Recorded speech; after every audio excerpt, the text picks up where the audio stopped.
Assalamualaikum warahmatullahi taala wabarakatuh dan salam sejahtera. Saya Muhammad Hazlan bin Halim, nombor metrik 301566. Bersama rakan-rakan saya yang lain, dipersilakan. Assalamualaikum warahmatullahi wabarakatuh. Saya Amirul Anas bin Muhammad Sufri, nombor metrik 301505. Hai, Assalamualaikum warahmatullahi wabarakatuh dan salam sejahtera kepada semua. Nama saya Ahmad Yusuf Amin bin Ahmad Sobri, nama metrik 301495. Assalamualaikum warahmatullahi wabarakatuh dan salam sejahtera. Nama saya Muhammad Fitri bin Samsu, nombor metrik saya adalah 301552. Assalamualaikum warahmatullahi wabarakatuh dan salam sejahtera. Saya Muhammad Syamsuri bin Azmar, nombor metrik 301576. Kumpulan kami telah memilih untuk membentangkan tajuk POS Malaysia versus DHL. Terdapat pelbagai syarikat penghantaran perkhidmatan. Di antaranya adalah seperti POS Malaysia dan DHL. POS Malaysia merupakan sebuah syarikat penghantaran perkhidmatan di Malaysia. Ia menyediakan perkhidmatan pos dan logistik kepada penduduk Malaysia. Ia adalah pemegang lesen tunggal untuk perkhidmatan pos di negara kita ini. Bagi DHL pula, iaitu singkatan bagi Dasli, Hiblem dan Lin, adalah salah satu syarikat perkhidmatan penghantaran dan logistik terkemuka di dunia. Asal usulnya, DHL bermula di California, Amerika Syarikat. Seterusnya, pemimpin organisasi. POS Malaysia dipimpin oleh Carlos Bru yang merupakan Ketua Pegawai Eksekutif POS Malaysia Berhad. Manakala DHL dipimpin oleh Dr. Tobias Mayer selaku Ketua Pegawai Eksekutif DHL. Berikutnya adalah tarikh penubuhan. Sejarah POS Malaysia bermula pada tahun 1800 semasa pemerintahan British di Tanah Melayu.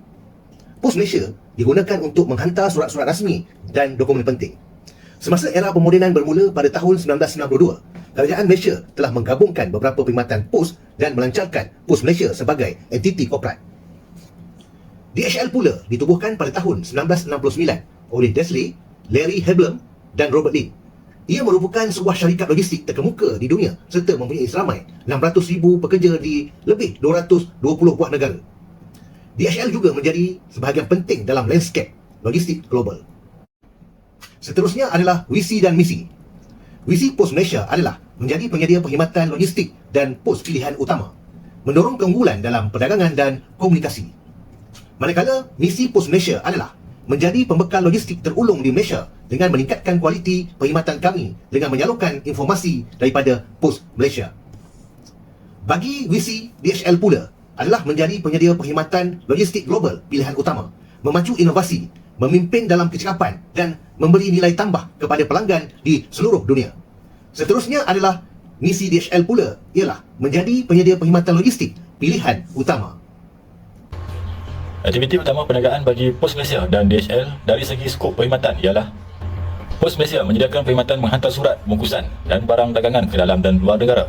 Selain itu, mereka menawarkan perkhidmatan tambahan seperti perbankan dan logistik. Manakala skop perkhidmatan bagi DHL ialah syarikat logistik global yang menggunakan udara, laut dan darat.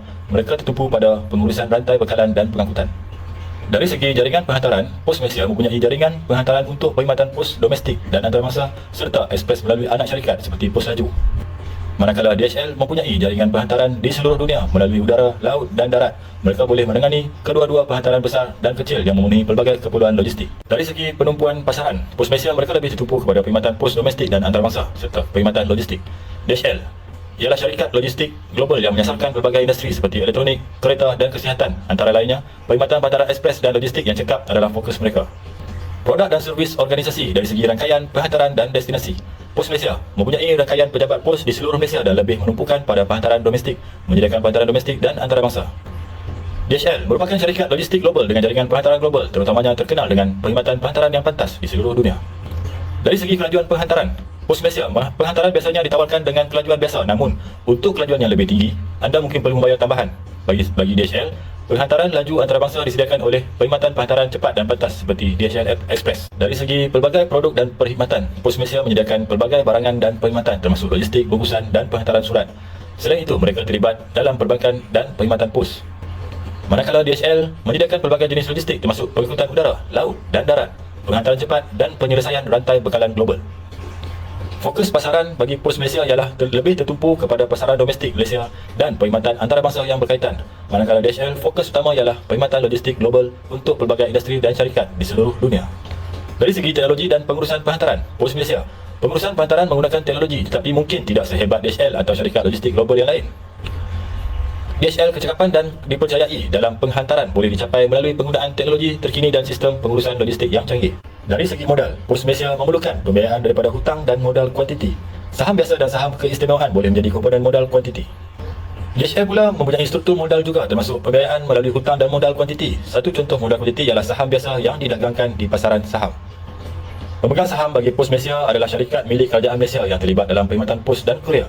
Kerajaan Malaysia memegang saham majoriti dalam syarikat ini. Pemegang saham terbesar Pos Malaysia adalah DRB Highcom.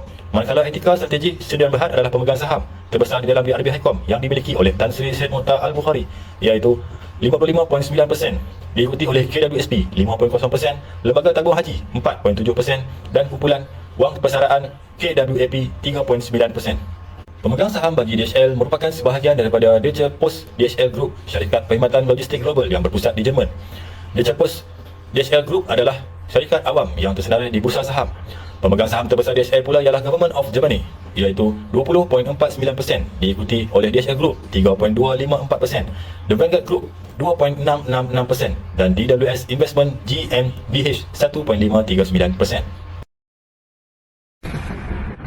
Baik, seterusnya kita akan masuk berkaitan dengan logo Pos Malaysia, di mana logo ini lebih contemporary dan dikenali sebagai anak panah fast forward lah. Imej organisasi Pos Malaysia jauh lebih progresif. Logo ini juga menunjukkan pelibatan digital jenama selama 100 tahun Pos Malaysia yang kini lebih mesra pelanggan dan mempunyai visi yang dipertingkatkan. Pos Malaysia juga menawarkan kemudahan sehenti melalui cawangan dan saluran yang di negara. Piagam pelanggan Pos Malaysia meningkatkan e-commerce fulfillment solution ataupun EFS untuk memenuhi keperluan perubahan pesat dalam landscape e-dagang dengan harapan permintaan yang tinggi daripada pelanggan. Perkhidmatan ini menyederhanakan proses e-dagang secara keseluruhan. Yang pertama, memastikan bil dan invoice dalam masa 14 hari dibayar dan penerimaan dokumen itu yang lengkap. Yang kedua, memberikan respon pada aduan pelanggan dengan cepat, tepat dan berbudi bahasa dalam tempoh masa. Seterusnya kita akan masuk dalam bahagian bilangan pekerja Pos Malaysia, di mana Pos Malaysia telah berjaya membuka 646 cawangan dengan 23,336 kaki tangan pekerja setakat 2021. Syarikat Pos Malaysia juga mampu bertahan sehingga 200 tahun dalam industri perkhidmatan penghantaran negara. Seterusnya kita akan masuk di bahagian hasil jualan Pos Malaysia dan keuntungan mereka. Pada suku kedua berakhir 30 Jun 2022, kumpulan Pos Malaysia mencatatkan keuntungan sebelum cukai sebanyak 200,000 berbanding kerugian sebelum cukai sebanyak 29.9 juta pada suku pertama 2022. Pendapatan pada suku kedua sebanyak 517.3 juta meningkatkan 6.8% berbanding 484.3 juta yang direkodkan pada suku sebelumnya. Perbandingan tahun ke tahun, kerugian bersih Pos Malaysia mengecil kepada 5.25 juta pada suku berkenaan berbanding kerugian bersih 121.44 juta yang dicatatkan bagi tempoh sama tahun kewangan 2021. Pos Malaysia menyifatkan prestasi ini memberangsangkan kerana disumbangkan oleh kepelbagaian pelanggan dan pendapatan serta pengurusan kos yang efektif sekaligus menurunkan kos pengangkutan dan penghantaran. Seterusnya kita akan masuk di dalam logo DHL, iaitu pengenalan berkaitan logo DHL. DHL ialah perusahaan logistik yang menghantar barang sejak 1999. Syarikat itu telah mengendalikan kargo antarabangsa tetapi secara beransur-ansur memasuki pasaran domestik dan membuka cawangan di pelbagai negara di seluruh dunia sejak 2002. Syarikat terbesar di Jerman ini memiliki semua sahamnya, iaitu syarikat UC Post AG. Logo DHL bermula dengan huruf Latin dengan latar belakang merah dan berkembang menjadi komposisi grafis yang kompleks. Ia memulakan layanan pengiriman barang sendiri di Amerika Utara pada tahun 1983. Seterusnya kita akan masuk tentang piagam pelanggan DHL, di mana untuk menyampaikan dengan kualiti yang luar biasa, yang baik kan, dengan meningkatkan keterbukaan dalam bertindak mengikut keutamaan yang ditetapkan. Yang pertama, untuk bertindak dengan cara yang bersesuaian dengan usahawan. Yang kedua, bertindak dengan integriti sama ada di dalam maupun di luar. Yang ketiga, untuk mengambil tanggungjawab sosial. Seterusnya, bilangan pekerja DHL. DHL Group merupakan penyedia perkhidmatan pos dan logistik terkemuka di dunia. Jenama korporat DHL ini mewakili portfolio perkhidmatan logistik dan komunikasi yang unik. Lebih 480,000 pekerja di lebih daripada 220 negara dan wilayah membentuk rangkaian global yang memberi tumpuan kepada perkhidmatan dan kualiti serta kestabilan. Seterusnya berkaitan dengan hasil jualan DHL. Rantaian bakalan menandatangani kontrak tambahan bernilai kira-kira 1.22 juta dalam pendapatan tahunan dengan kedua-dua pelanggan baru dan sedia ada dalam tahun laporan. Sektor konsumer, retail, otomotif, life science dan healthcare dan teknologi menyumbang kepada majoriti keuntungan. Kadar perpanjangan kontrak tahunan kekal pada tahun yang tinggi. Semua jabatan DHL meningkatkan pendapatan pada tahun 2019. Express terus berkembang, tahap produktiviti syarikat semakin meningkat dan pembangunan armada antara benua akan menambah lagi. Seterusnya, prestasi aliran tunai bebas berdasarkan pembelanjaan modal DHL adalah 3.6 bilion secara amnya. Sekian, terima kasih. Untuk makluman semua, ibu pejabat Pos Malaysia terletak di Daya Bumi Kompleks, Kuala Lumpur. Pos Malaysia mempunyai lebih 600 cawangan di seluruh negara, termasuk beberapa cawangan utama seperti di Seberang Jaya, Johor Bahru, Kuching dan Kota Kinabalu. Selain itu, Pos Malaysia juga menguruskan lebih 1,400 mini pejabat pos serta ejen pos terutamanya di kawasan pedalaman dan luar bandar. Bagi perkhidmatan Kurier Express pula, Pos Malaysia mengendalikan pos laju yang mempunyai lebih 80 cawangan di seluruh Malaysia. Ini menunjukkan bahawa liputan perkhidmatan yang disediakan oleh Pos Malaysia adalah sangat luas. Seterusnya, untuk DHL pula, ibu pejabat utamanya terletak di Bonn, Jerman. Secara keseluruhannya, DHL beroperasi di lebih 220 negara dan wilayah di seluruh dunia melalui ratusan cawangan utama dan ribuan kemudahan sokongan. Antara cawangan utama DHL termasuklah di Amerika Utara, Asia Pasifik dan Eropah. DHL juga menguruskan hub-hub perantaran utama seperti di Leipzig, Cincinnati dan Singapura. Ini membuktikan bahawa DHL sememangnya merupakan sebuah syarikat perantaraan ekspres yang bertaraf global. Itulah sedikit perkongsian mengenai latar belakang dan operasi Pos Malaysia serta DHL. Antara pesaing utama Pos Malaysia termasuklah GD Express Courier atau GDEC, Nationwide Express, Skynet, Worldwide Express, ABX Express. Dan pesaing utama DHL termasuklah FedEx, UPS, TNT Express, ADB, Schenker. Jutaan penggunaan surat menyurat tradisional menuntut Pos Malaysia untuk melakukan inovasi digital dalam perkhidmatan mereka. Pos Malaysia juga perlu meningkatkan kecekapan dan fleksibiliti selaras dengan perubahan gaya hidup pelanggan. Bagi memastikan kemapanan perniagaan, Pos Malaysia perlu proaktif dalam pembangunan penyelesaian yang relevan serta berupaya menyesuaikan diri mengikut era. Akhir sekali, elemen kepercayaan dan nilai tambah kepada pelanggan amat penting bagi Pos Malaysia untuk terus kekal relevan. Ini kan juga saya berkongsi sedikit strategi yang diambil oleh DHL dalam melalui realiti semasa industri logistik global. DHL sedang memanfaatkan pertumbuhan perdagangan atas skala global untuk meningkatkan perkhidmatan perkapalan mereka. Selain itu, DHL turut melabur dalam teknologi terkini seperti awan dan kecerdasan buatan bagi meningkatkan automasi dan keterusan operasi. DHL juga komited terhadap matlamat kemapanan dengan usaha untuk mengurangkan jejak karbon. Syarikat ini sentiasa berinovasi dan menerajui perubahan dalam industri logistik. DHL juga memberi penekanan kepada pemberian nilai tambah kepada para pelanggan. Akhir sekali, tanggungjawab sosial korporat menjadi agenda utama DHL. Dari segi peluang, pertumbuhan positif e-dagang dan potensi perkongsian strategi dengan syarikat e-dagang boleh dimanfaatkan oleh Pos Malaysia. Walau bagaimanapun, terdapat cabaran seperti kekurangan fleksibiliti yang perlu diatasi. Pos Malaysia juga perlu memperkukuh hubungan dengan pengguna memandangkan persaingan sengit daripada kurier swasta. Penurunan penggunaan mail tradisional juga menjadi cabaran. Strategi utama Pos Malaysia adalah memanfaatkan setiap peluang melalui inovasi dan kecekapan operasi. Matlamat utamanya adalah untuk kekal sebagai pemain utama dalam industri perkhidmatan pos di Malaysia. Sebagai pemain utama dalam industri logistik global, DHL mempunyai peluang untuk terus berkembang menerusi rangkaian global yang luas dan reputasi jenama yang kukuh. Selain itu, inovasi dan kemajuan teknologi membuka ruang untuk pertumbuhan. DHL juga dapat memanfaatkan pertumbuhan e-dagang dan digitalisasi. Namun, terdapat cabaran seperti kos operasi yang tinggi dan kurang fokus terhadap perantaran jarak dekat yang perlu ditangani. DHL juga menghadapi persaingan sengit dari pesaing utamanya. Risiko gangguan dalam rantai bekalan global juga wujud. Strategi utama DHL adalah memastikan pendekatan bersepadu bagi mempertahankan kedudukannya di pasaran. DHL perlu kekal cekap dan berupaya menyesuaikan diri dengan perubahan. Matlamat DHL adalah untuk terus menjadi peneraju dalam penyediaan solusi logistik peringkat global. Itulah ringkasan mengenai peluang, cabaran dan strategi DHL pada masa kini. Sekian, terima kasih. Fokus kita selanjutnya iaitu tentang hala tuju dan masa depan syarikat. Melalui Pos Malaysia, ada beberapa hala tuju yang ingin dicapai. Yang pertama, melalui inovasi. Akan memanfaatkan kelebihan rangkaian yang ada, akan menyediakan perkhidmatan yang penting serta memenuhi perubahan semasa dengan mencapai satu matlamat, iaitu menghubungkan kehidupan dan perniagaan demi masa hadapan yang cemerlang. Yang kedua, Pos Malaysia juga fokus kepada kelestarian dalam pemeliharaan alam sekitar. So, melalui tindakan ini, Pos Malaysia telah melancarkan plan hala tuju kelestarian dengan slogan Pos Green, yang bermaksud pos hijau, sebagai salah satu sasaran transformasi serta dengan penuh rasa tanggungjawab untuk memelihara alam sekitar dan mensasarkan sifar pelepasan asap karbon menjelang 2050. Yang seterusnya, melalui transformasi budaya kerja. Dalam perkara ini, Pos Malaysia telah memperkukuhkan proses dalaman melalui perubahan budaya kerja yang digelar sebagai WIRA, W-I-R-A, dengan mensasarkan peningkatan keupayaan dalam menyesuaikan diri kepada peranan baru serta merangka dasar saling berkait, bersepadu dan menyeluruh. Seterusnya, melalui program tanggungjawab sosial. POS Malaysia mengadakan kerjasama dengan pelbagai pihak yang aktif dan giat dalam menjalankan misi bantuan kemanusiaan.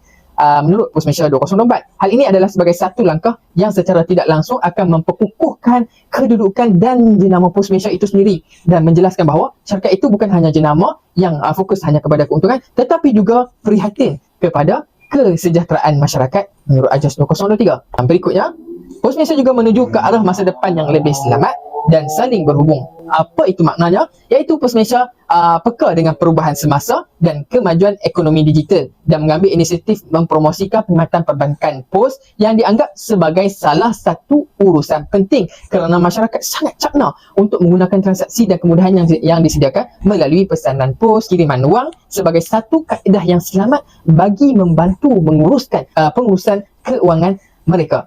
Hala 7 ini sebenarnya sangat sesuai dengan tema sambutan Hari POS Dunia yang telah diraikan pada 9 Oktober 2023 dengan tema Together for Trust, Collaborating for a Safe and Connected Future menurut BH Online 2023. Kita beralih kepada syarikat seterusnya, sebuah syarikat yang mega iaitu DHL. Yang pertama, menuju kepada perintis logistik hijau. Lebih kurang macam POS Malaysia, tadi POS Malaysia, Lestari, tapi ini perintis logistik hijau. Mereka berusaha untuk menjadi organisasi yang menjadi contoh kepada kelestarian. DHL mempunyai matlamat untuk mengurangkan kesan karbon dan mencapai kebenaran sosial menurut standard yang telah ditetapkan oleh kerajaan.